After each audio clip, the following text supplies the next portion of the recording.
Assalamualaikum warahmatullahi wabarakatuh. Alhamdulillah wassalatu wassalamu ala rasulillah wa ala alihi wa sahbihi wa man wala amma ba'd. Teman-teman listener semuanya, alhamdulillah kita kembali lagi di 101 Talk Show. Masih ditemani oleh abang saya, Bang Steny Agustaf.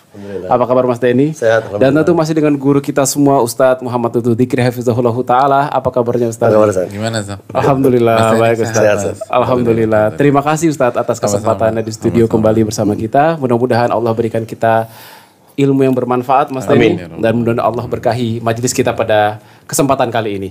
Oke, Mas Steny, apa kabarnya dunia, Mas Steny? Tetap asik. Itu jawaban standar. Tapi tentunya kita masih berjuang menghadapi ujian dari Allah bernama COVID-19. Benar. Dan juga ada satu kabar mengejutkan nih, Zak. Mungkin mengejutkan buat Rozak, buat Steny juga. Kenapa, bahwa Elon Musk itu sekarang merangsek langsung menjadi orang pertama terkaya, orang peringkat 1 terkaya di dunia. Wow, Masya Allah. Dengan mobil listriknya itu saat bernama Tesla itu. Tesla ya? Punya nggak di garasinya ada? Anu kalau mau beli kayak gitu cek dulu Mas Steny. Ini chargerannya tipe B apa tipe C itu?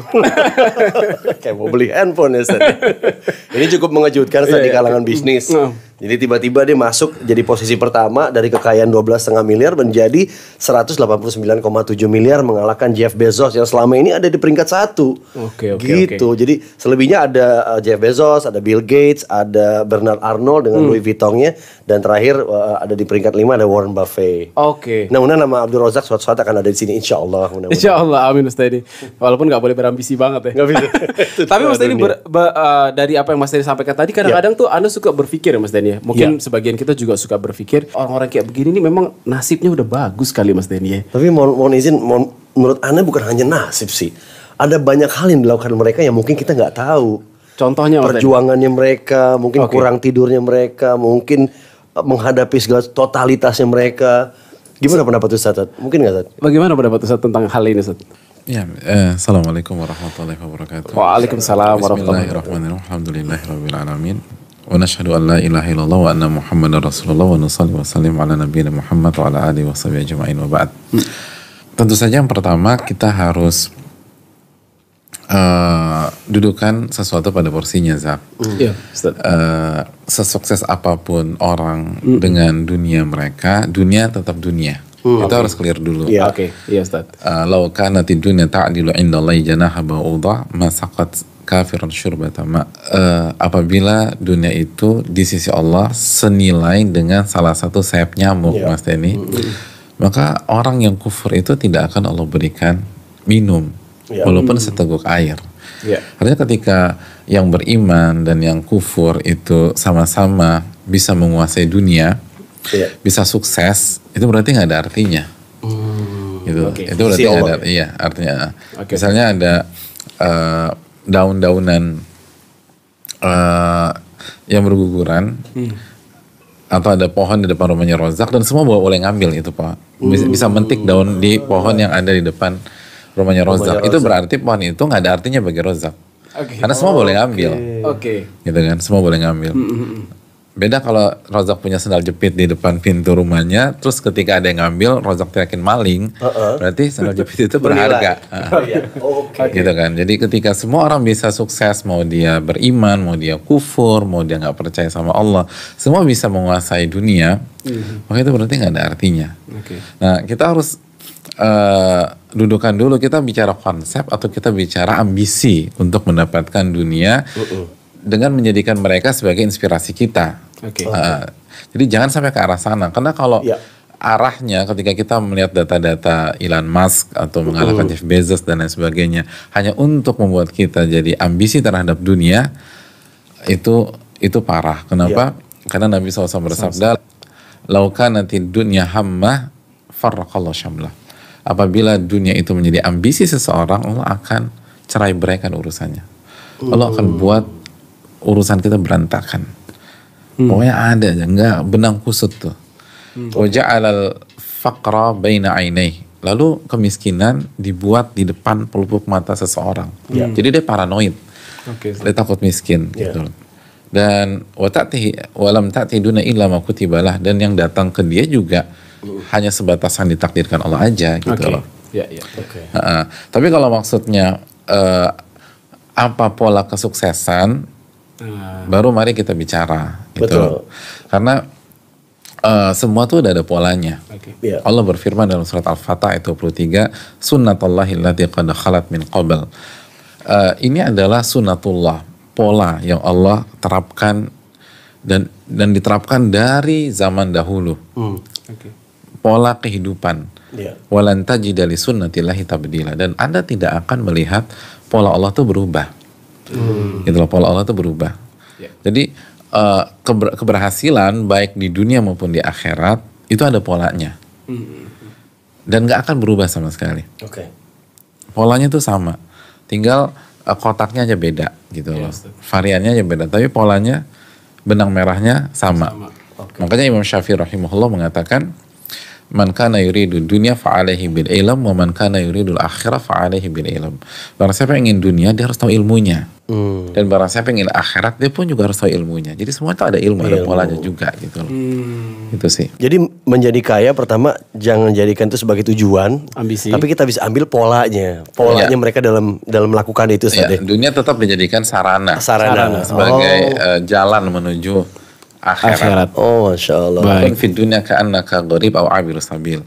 Jadilah Anda di dunia seperti orang asing atau orang yang sedang traveling, sedang perjalanan gitu loh. Baik. Anda tertarik dari pola-pola ini, Ustaz? Orang-orang ini, artinya apakah pola-pola yang tadi disebutkan orang-orang tadi memiliki kesamaan menurut sunnatullah, cara mereka menjemputnya atau meraih keberhasilan karena kerja keras, karena semangat, karena motivasi, karena kurang tidur, karena atau ada persamaan itu, Ustaz, antara orang-orang ini dengan orang-orang besar yang lainnya? Ya, di antara persamaannya kan kesuksesan berkaitan dengan totalitas ya.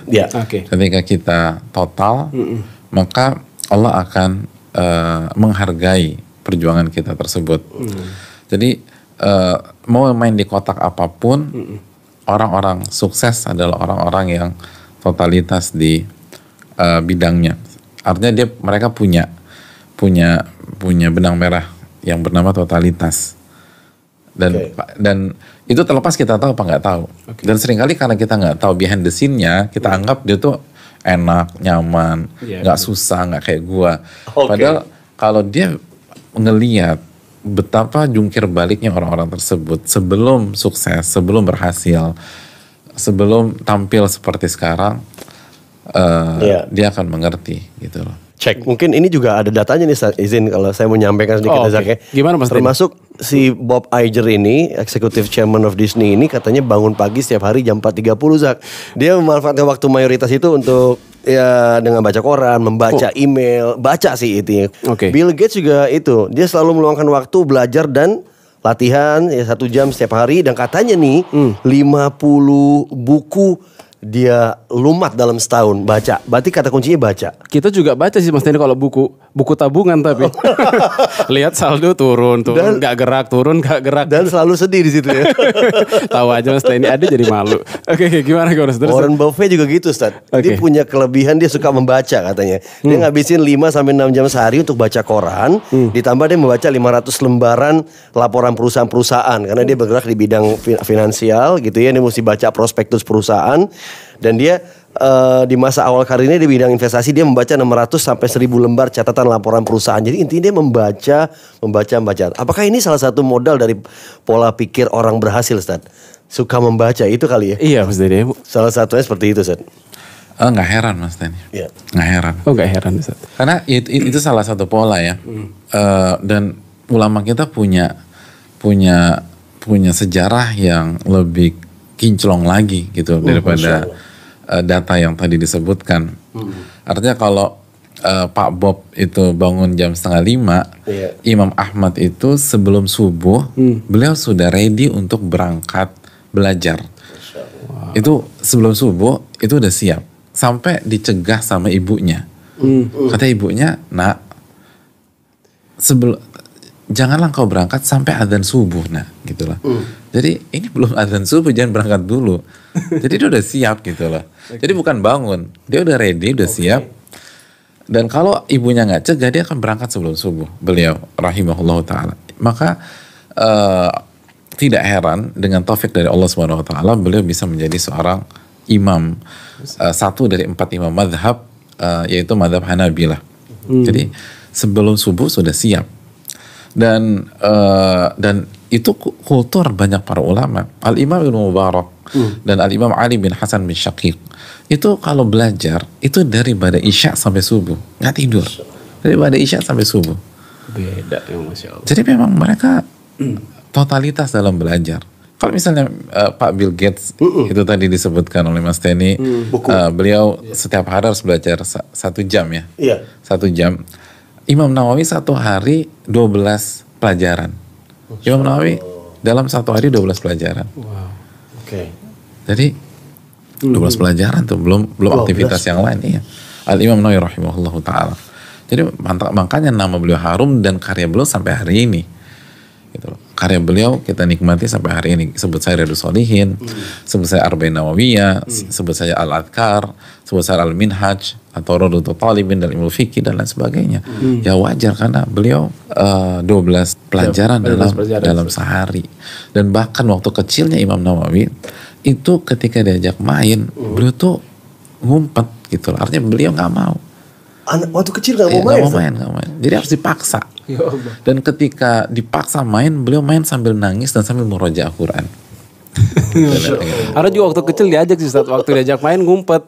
Emang main petak umpet. Masya Allah ya Ustaz, bisa begitu ya Allah. Nah itu tadi kata kunci totalitas. Apapun tujuan kita, tunjukkan prosesnya dengan totalitas tadi. Iya. Oke. Membaca totalitas, belajar totalitas, bangun subuh totalitas. Jangan 5 menit sebelum azan baru bangun. Itu sebelumnya sih memang.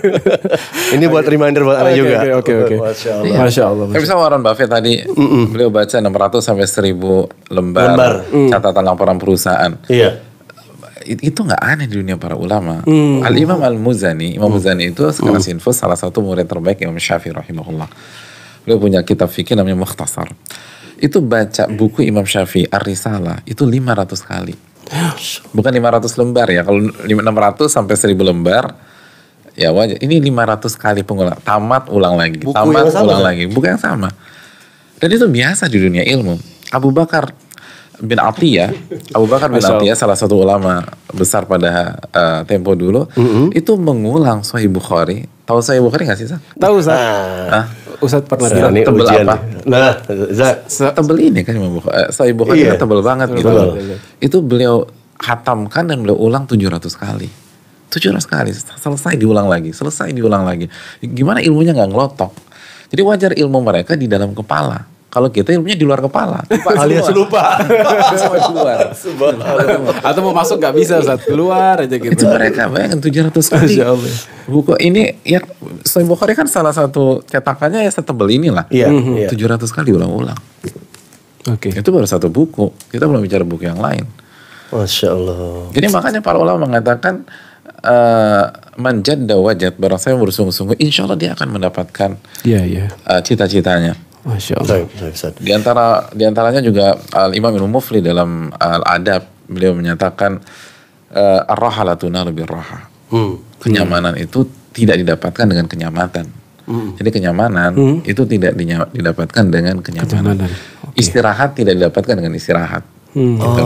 Jadi kalau Anda ingin nyaman, Anda harus kerja keras. Ya Allah. An-ni'mah biqadri niqmah. Kenikmatan itu tergantung rasa sakit yang Anda rasakan ketika Anda berjuang. Masya Allah, dalam konteks syari. Jadi banyak sekali nasihat para ulama dalam masalah ini.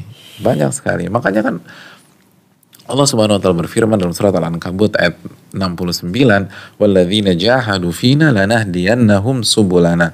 Barang siapa yang bersungguh-sungguh di atas atau barang siapa yang bersungguh-sungguh di dalam jalan kami, maka mereka lah yang kami pasti akan kasih petunjuk, pasti kasih hidayah. Jadi para ulama mengatakan orang yang Allah kasih hidayah adalah orang yang totalitas dan bersungguh-sungguh fight di jalan Allah Subhanahu wa taala. Masya Allah. Wow.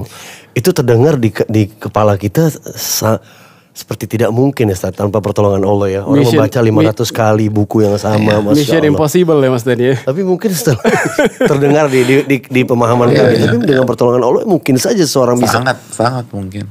Oke. Keberkahan waktu Mas Dani. Ya. Ini kita ini bukan nggak punya waktu kita nggak berkah. Aduh, ya Waktu Allah. kita nggak berkah, makanya nggak selesai. Langsung nunduk kita nih Ustaz. Anda duluan ya Mas Denny. Nah, Oke. pasti banyak sekali karakter-karakter, sifat-sifat dari orang-orang besar ini, termasuk para imam-imam ini yang mungkin bisa kita korek lebih dalam lagi nih Ustaz. Benar Mas Denny. Dan kita coba refleksikan dalam diri kita. Kita nih gimana sih, sampai seberapa jauh nih perjuangan dan totalitas kita nih dalam menjemput hidayah dan sebagainya gitu No ya. pain no gain ya. Ternyata No itu pain, no konsep Islam Mas Denny. Iya ya. Masya Allah. Mas, Ustadz, Mas Denny berbicara tentang totalitas tadi Mas Denny. Kita bagaimana kita maksimal dalam ikhtiar kita. Nggak sedikit juga di luar sana dari saudara-saudara kita ya. Mungkin maksimal Ustadz dalam beribadah. Maksimal dalam usahanya semua ya. Itu tapi endingnya malah mendapatkan antitesis dari usahanya itu Ustadz. Maka Atau belum berhasil gitu. belum berhasil. Kita akan bahas ini mungkin di segmen kedua Mas Denny Ustadz. Betul. Izin kita akan kembali lagi. Listener semuanya terima kasih atas atensinya untuk teman-teman yang juga sedang mendengarkan di radiomuhajirproject.com. Insya Allah kita akan kembali lagi di segmen kedua. Wassalamualaikum warahmatullahi wabarakatuh. Assalamualaikum warahmatullahi wabarakatuh.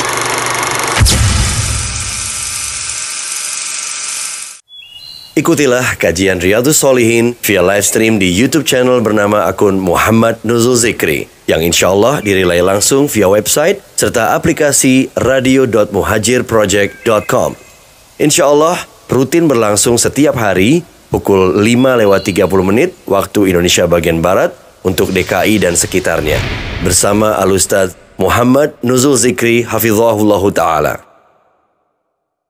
Wakaf Al-Quran untuk sebanyak-banyak ahli Al-Quran di Indonesia. Insya Allah, Muhajir Project Peduli menjual dan mengantarkan Al-Quran wakaf bagi para penuntut ilmu dan saudara seiman di penjuru Indonesia, serta Anda dan keluarga. Semoga jadi jalan kemudahan dari Allah Ta'ala untuk mencetak sebanyak-banyaknya ahli Al-Quran di Indonesia, termasuk keluarga kita. Sebagian biaya operasional juga mendukung ragam aktivitas dakwah, edukasi Al-Quran, dan konten multimedia, serta aktivitas sosial Muhajir Project Peduli. Tunaikan wakaf terbaik kita melalui rekening BNI Syariah 11118117778 atas nama Yayasan Muhajir Peduli Indonesia. Muhajir Project Peduli, semua butuh bersedekah.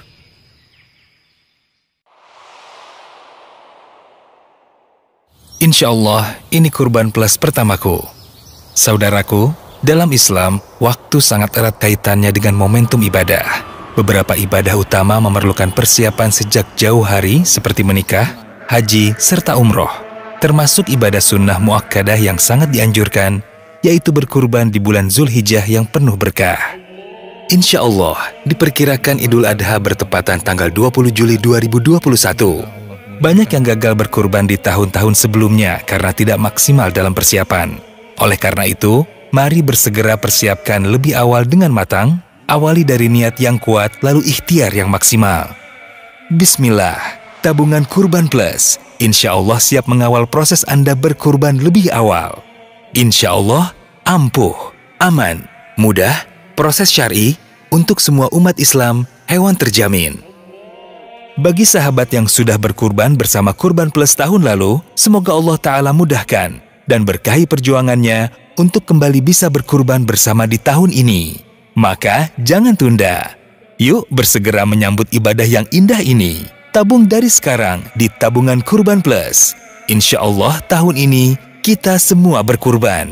Pemesanan www.kurbanplus.com. Info 0812 9315 0101.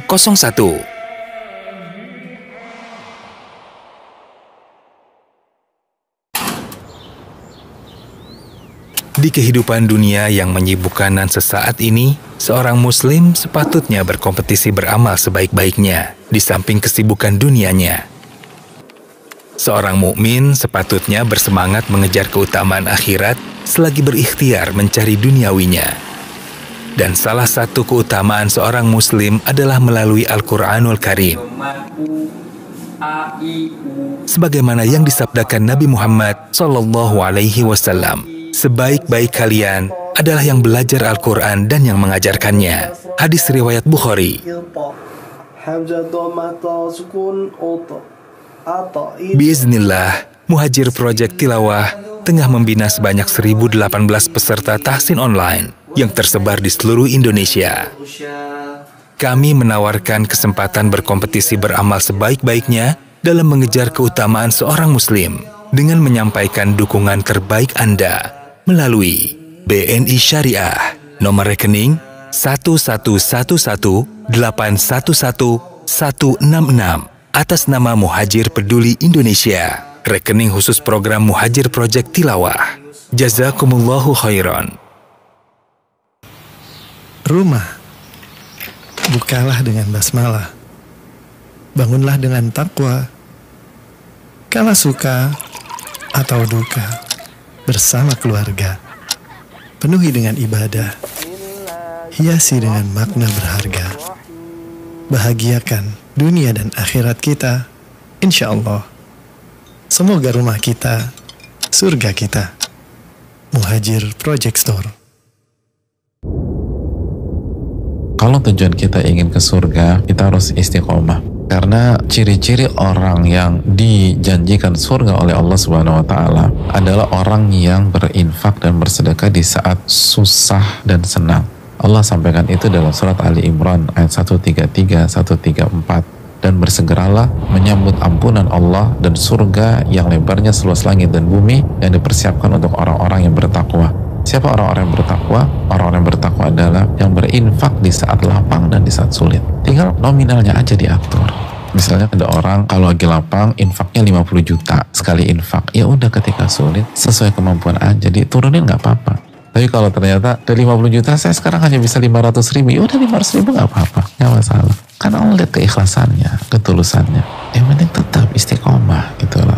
Nabi SAW bersabda, amalan yang paling Allah cintai adalah yang paling kontinu, paling istiqomah walaupun sedikit. Dan apa sih kendala seseorang ketika tidak berinfak di saat sedang sulit? Jawabannya karena takut uangnya habis. Terus kalau habis saya mau ngapain? Gimana saya hidup? Nabi SAW bersabda dalam hadis Muslim, sedekah itu tidak akan mengurangi harta. Dan sebagian makna keterangan para ulama di dunia maupun di akhirat. Jadi alasan terbesar seseorang tidak berani berinfak di saat sulit, walaupun 1000 deh, 500, malaikat tuh berdoa di waktu pagi. Ya Allah berikan orang yang berinfak ganti ya Allah. Ini doa malaikat. Dan doanya nggak cuma satu penggal, ada penggalan berikutnya.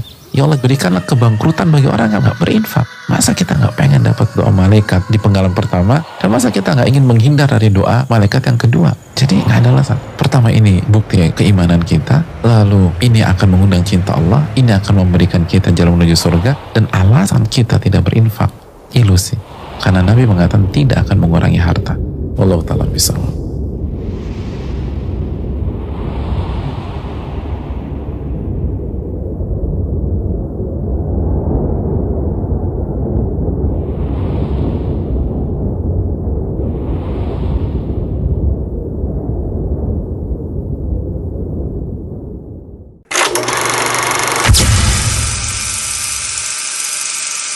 Assalamualaikum warahmatullahi wabarakatuh. Hi listeners, we are back again in 101 Talk Show. Masih bersama saya Abdul Razak, ditemani oleh Mas Teni Agustaf bersama guru kita Al-Ustadz Muhammad Dutul Tikri Hafizahullah Ta'ala. Terima kasih Ustadz. Dan kita berada di segmen kedua Mas Teni. Betul sekali, makin hangat pembicaraan kita seputar totalitas. Benar banget. Tadi ada colekan di awal tentang orang-orang besar. Ada satu persamaannya, keberhasilan itu tentunya di salah satu unsurnya adalah totalitas besar ya. Dan kita saling memberikan inspirasi, kita saling menyemangati, kita saling sharing lah ide-ide terbaik yang sekarang dilakukan di sosial media dimanapun untuk bangkit. Tapi nggak sedikit juga dari kita saat yang sudah berjuang maksimal, yang sudah totalitas bangun, jatuh, bangun lagi, jatuh lagi gitu ya. Tapi belum menemui hasil, Ustaz. Belum ketemu apa yang diinginkan. Apa mungkin Allah memberikan takdir yang lain atau gimana nih? Nah, bicara mengenai hasil, Ustaz. Ada istilah yang bilang katanya hasil tidak pernah mengkhianati perjuangan gitu. Wah benar sih. Itu katanya gitu. Tapi perjuangannya sudah seberapa total nih, Ustaz? Itu pertanyaan nih kan? Iya benar Ustaz. Udah all out belum sih? Nah, mohon sarannya, Ustaz. Oke. Ada seorang ulama besar namanya Ahmad bin Al-Furat Ar-Razi. Suatu saat beliau didatangi oleh seseorang yang curhat. Inna nansal hadith. Saya ini kok suka lupa pada saat mempelajari hadith-hadith Nabi SAW. Jadi kayaknya udah berusaha, udah belajar, tapi kok masih lupa gitu kan. Rozak ngafalin juz 30, ini udah ngafalin kok lupa lagi. Sama, saya juga gitu. Dan kita semua kan suka lupa, bukan hanya Rozak aja. Nah, kata Al-Imam Ahmad bin Furad Ar-Razi, ayyukum yarji fi hifdil hadith 500 marrah. Siapa di antara kalian yang mengulang sebuah hadith sebanyak 500 kali? Jadi itu satu hadith dihafalin dan diulang sebanyak 500 kali. Terus yang bertanya itu bilang, siapa yang sanggup menghafal dan mengulang-ulang hadis sebanyak 500 kali gitu loh. Lalu beliau kata, lidzalika la tahfadzun. Ya itulah penyebabnya kenapa kalian nggak pernah berhasil menjadi penghafal hadis. Ya karena kalian nggak ngulang 500 kali.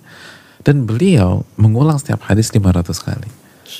Al-Imam Ahmad bin Furad Ar-Razi Abu Mas'ud 500 kali satu hadis. Jadi artinya mereka mau cerdas-cerdasnya, mereka berusaha gitu loh. Nah pertanyaannya, ini kan sebuah contoh yang menunjukkan sejauh mana sih lo udah berjuang gitu loh. Oke, lo berjuang deh, lo punya effort, tapi sejauh mana? Udah maksimal lo. Kalau sebagai ilustrasi, dalam dunia menghafal hadis aja, kata para ulama klasik dulu, udah 500 kali belum gitu loh. Udah 500 kali ngafal atau belum? Kita ngeluh, aduh gue tuh nggak ngafal, kok juz 30 nggak hafal ya, coba lagi lupa, ya udah diulang-ulang 500 kali atau belum? Dan kiaskan atau analogikan dengan bidang-bidang lain, yang artinya seringkali kita belum berusaha maksimal, belum total, belum habis-habisan. Makanya ada sebuah bait syair yang menarik dari Abu Thayyib Ahmad bin Husain. Kata beliau, walam arafi uyubin nasi aiba kanaqsil qadirina ala tamami. Aku tidak pernah melihat aib yang lebih parah di tengah-tengah masyarakat kecuali ketika orang-orang yang mampu tidak menggunakan 100% kemampuannya. Jadi maksudnya, kalau misalnya Mas Teni punya kemampuan di angka 90%, tapi Mas ini hanya menggunakan 89%, maka aib, kata Ahmad bin Husain. Dan Ahmad bin Husain salah satu penyair terbaik di dalam sastra Arab sepanjang masa, salah satu ya, one of the best.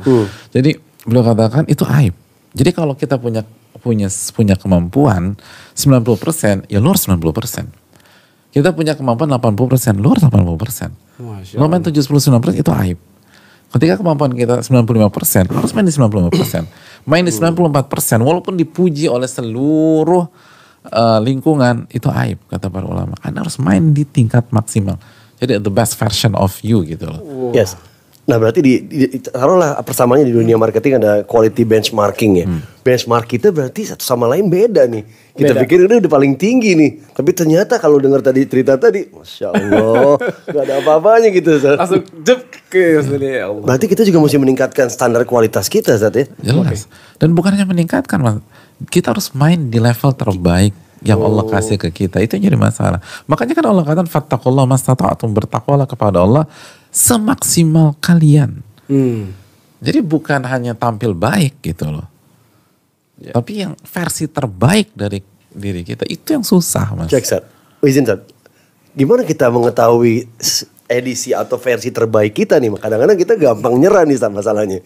Padahal ada 3 anak tangga lagi, cuma kita di anak tangga ke-6 udah jatuh nih. Ini udah maksimal, ini terbaik versi saya. Padahal Allah mau kasih lebih banyak gitu, Zat. Yang pertama dengan doa ya, jelas. Minta sama pertolongan sama Allah Subhanahu wa taala. Ud'uni astajib lakum. Berdoalah kepadaku, aku akan kabulkan. Terus yang kedua, itulah pentingnya guru di dalam Islam. Guru itu bisa melihat apa yang kita nggak lihat gitu. Dan itulah fungsi dari guru. Kalau dalam dunia bisnis kan mentor. Jadi guru itu kan konsep kita, Mas. Guru yang ngelihat gitu, guru yang ngebaca. Makanya seperti misalnya Abu Hanifah, ketika murid terbaiknya Abu Yusuf masih muda. Abu Yusuf, orang yang belajar fikih pasti tahu Abu Yusuf Al-Qadhi. Itu dari masa muda, waktu Abu Yusuf sakit, itu Abu Hanifah sudah mengatakan, kalau bahasa kita, saya punya firasat engkau yang akan jadi suksesor saya. Jadi guru-guru kita atau guru-guru di dunia Islam itu memberikan semangat kepada murid-muridnya dan kasih tahu potensi-potensi mereka mungkin mereka tidak bayangkan sebelumnya. Itu guru penting. Terus yang ketiga, terus push diri kita. Dan ingatlah, la yukallifullahu nafsan illa wus'aha. Allah nggak akan bebankan kalian kecuali sesuai dengan kemampuan kalian. Jadi ketika kita berhadapan dengan sebuah tantangan, itu berarti kita sanggup, insya Allah. Sanggup. Doa, tanya ke guru kita bagaimana potensi kita dan Push yourself to the limit. Wow. Iya. Keren. 3 poin penting sekali untuk kita. Nah, limitnya harus dinaikin juga nih. Oke.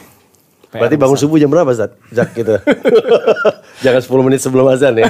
Harusnya tadi jam 3 ya. Oke. Tapi nggak jam 1 pagi juga Mas Dendi. Oh iya. Nah, tapi menarik. Ada menarik tentang kalimat hasil tidak akan. Oh iya, hasil tidak akan mengkhianati perjuangan, Zak. Iya. Ada sebuah syair yang dibawakan oleh Imam Asy-Syafi'i rahimahullah. Imam Syafi'i, imam kebanggaan kita. Beliau mengatakan wa minad dalil 'alal qada'i wa hukmihi bu'sul labib wa tibu 'aishil ahmaqi. Dan di antara dalil tentang takdir Allah Subhanahu wa taala dan yang berjalan di alam semesta ini adalah ketentuan Allah Subhanahu wa taala. Yaitu adanya orang-orang cerdas yang hidupnya menderita dan ada orang-orang dungu yang hidupnya penuh dengan fasilitas dunia.